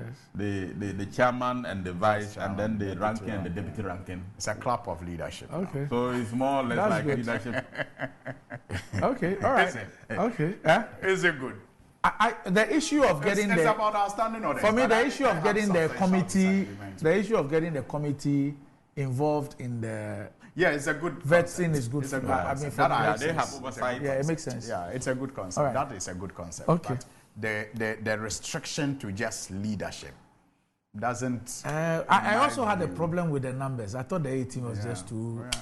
Even right, going But forward, even with going this, forward, it will still be too I large. think that Because if you have 9, I- and you are going to, if you are going to Then vet- 11. It moves to 11. No, it moves beyond that. You are add 4 bringing from the 4 more. committee. So you have 9. 13. You bring 4. It moves to 13. I So it's even not- think that going forward we need to That's amend our ridiculous. constitution. If you're a member of parliament, there's no need you go for parliamentary vetting. Why? Oh, there is. Members of parliament are, ministers, the qualification to be a member of parliament is the same as a minister of state. No, but Yes, you but have, in you other have- jurisdictions- that is a constitutional qualification. But you also have other. But we are talking about the It's constitution. about the constitution. But you also In other even in the jurisdictions, a constitution. member of parliament, when nominated, you just go in for even swearing in the in. constitution, there's moral turpitude. There's all kinds of other requirements who have you that ever you have to. So Who have you assuming- ever assuming disqualified The on- fact that we have never done it does not mean we will never come across I it. mean, a member of parliament is not fit to be a minister. Then you are not fit to be a member of parliament. Well, yes. Once you are elected member of parliament, as long as you are fit to be a member of parliament, you are equally So you are suggesting that it's No, let me- only let me- it's let me only show you non-MPs. Yes, that should go Which for should be vetting. vetted. No, Yes. that's not. That that's is my view. But So that you- is not a correct. But in that case, why don't you also say that once a non-MP qualifies to be MP, he should not be vetted? So the vetting committee will determine whether you are qualified. No, you don't understand what I'm saying. I mean, understand that. what qualifies you to be an MP? You are So you- above 21. Uh-huh. You are 21 or above, Yes. not so. Yes. You are Ghanaian. Yes. You reside at a place or you hail Yes. from a place in Yes. Ghana. Yes.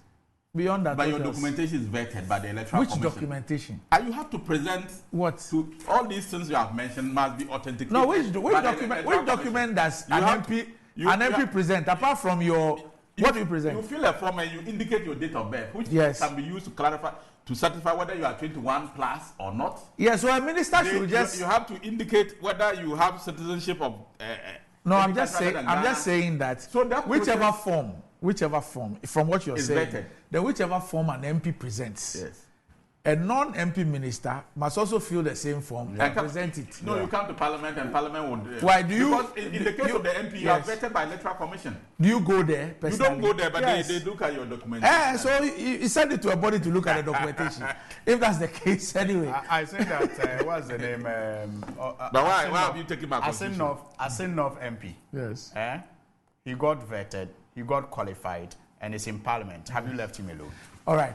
Okay. It's a So, subject matter. gentlemen, If you want us to go, we'll, let's come next we'll time. leave it here, and thanks for joining me on the show. Up next, GMG Trends.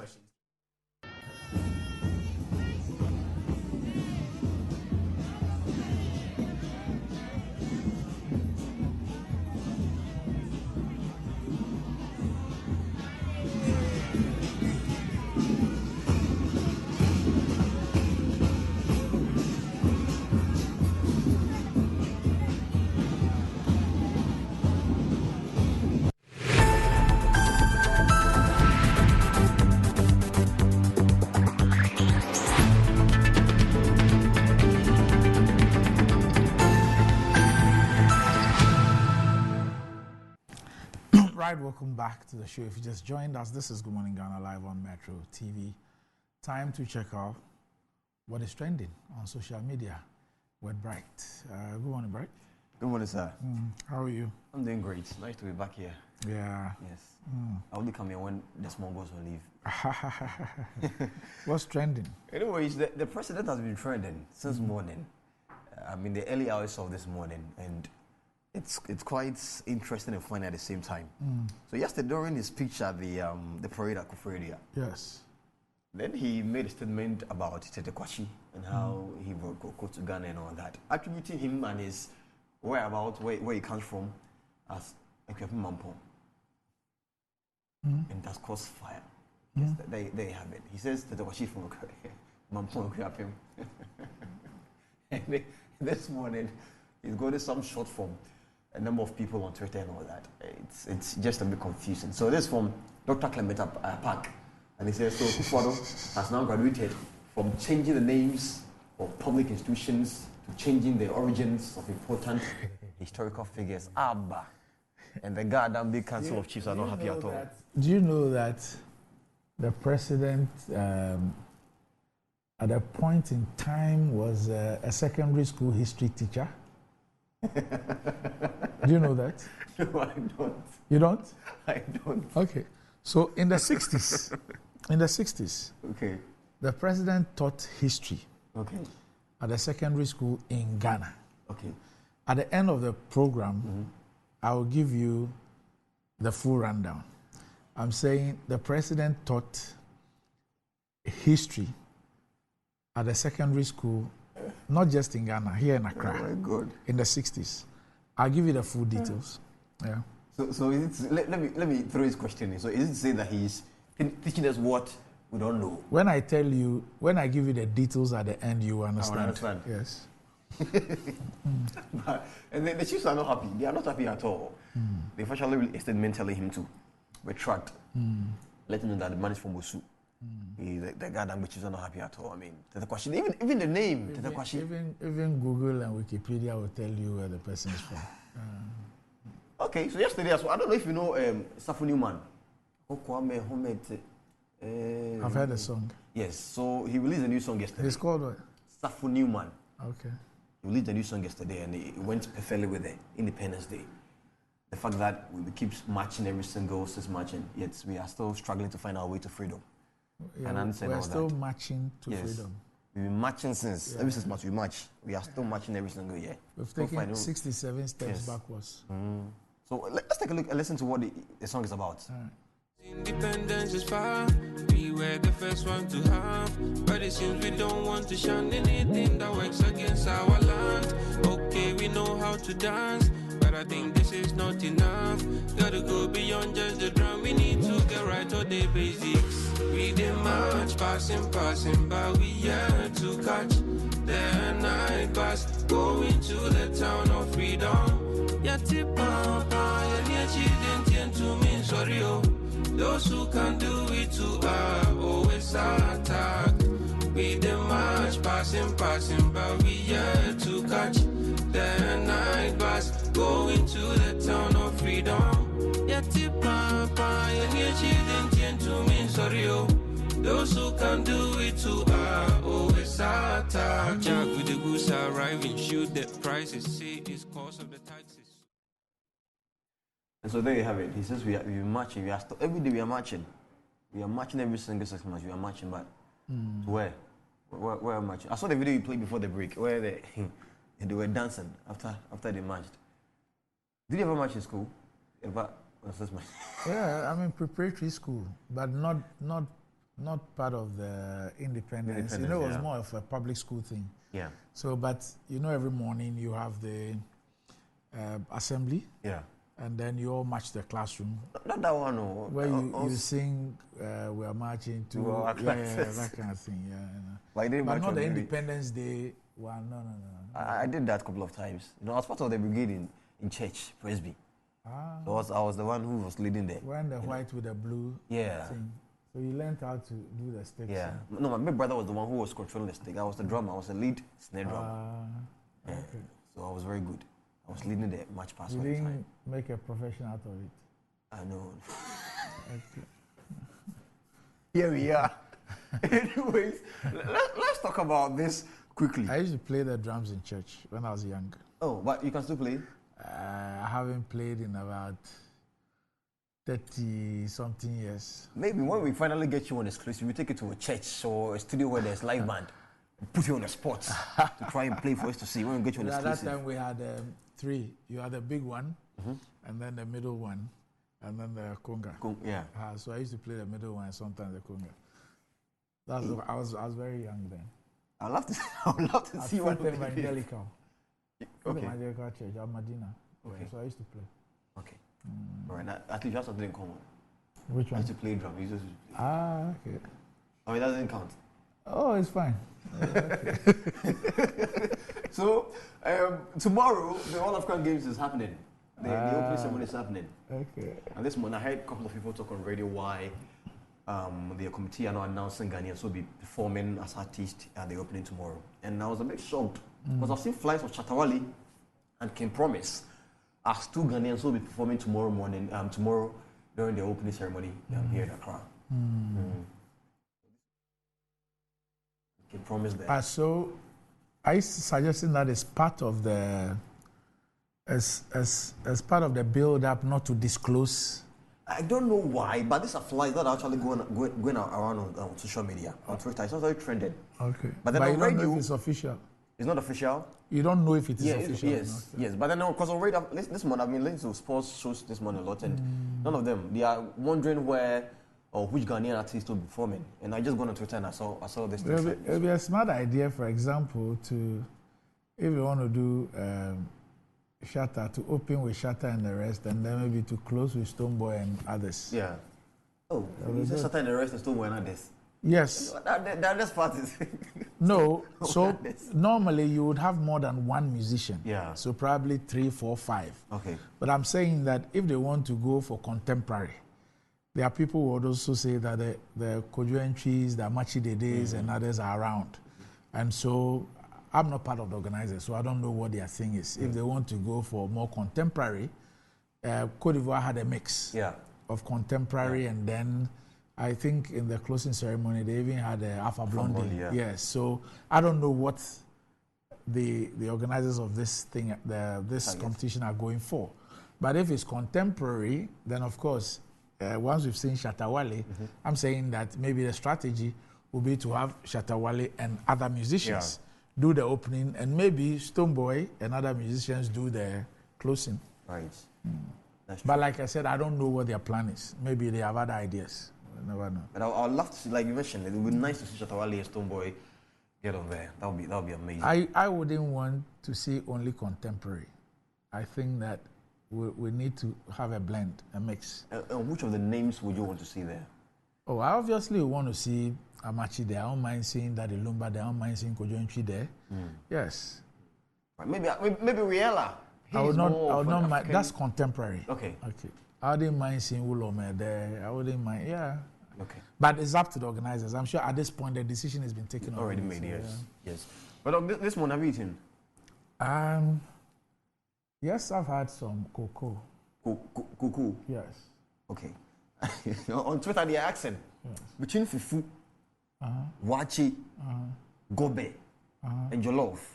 Which one are you going to take off the table in the morning? If you are presented with all these four, fufu out. Oh, fufu. Morning for breakfast. Fufu out. Fufu. Tonado is even shocked. That's if breakfast is the meal you have before 10 a.m. Yes. Yeah, fufu out. Oh no, it's not there. No. I'd rather take beans or go out. You eat fufu early morning? No. Anyway, I have a friend who by 4:30 a.m. his mankane fufu and green soup must be ready. Very hard. No wonder, yes. When you see his tummy, it's like a concrete mixer. Yeah. How can you be eating mankane fufu and green soup every? So the day I met his wife, the first time I met her, I congratulated her. She didn't understand. I said, so you, for almost 30 years, you've been waking up at 4:30 to prepare mankane fufu and this thing for this man. He owes you a mansion. Maybe I should tell my wife to try and see. Wake up around 3 a.m. and make it. For you. Contemporary modern day wife. She will slap you left and center. Oh my goodness. Well, I think to be nice, early morning around 5 a.m. or 4 a.m. you eat fufu. You know, maybe on a holiday you are home, you eat fufu in the morning, very, very early in the morning. And the rest of the day you relax.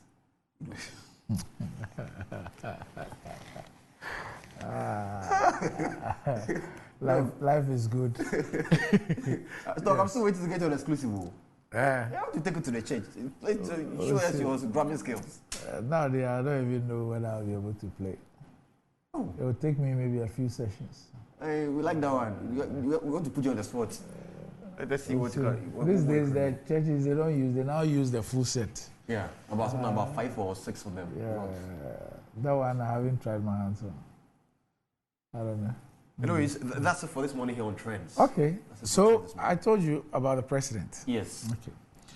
So the president, when he returned from school in England, he taught at Accra Academy.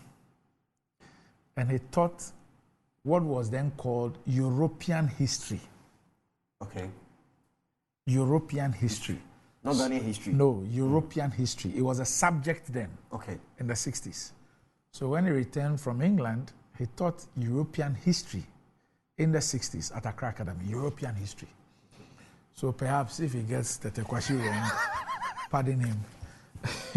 I think I now understand perfectly.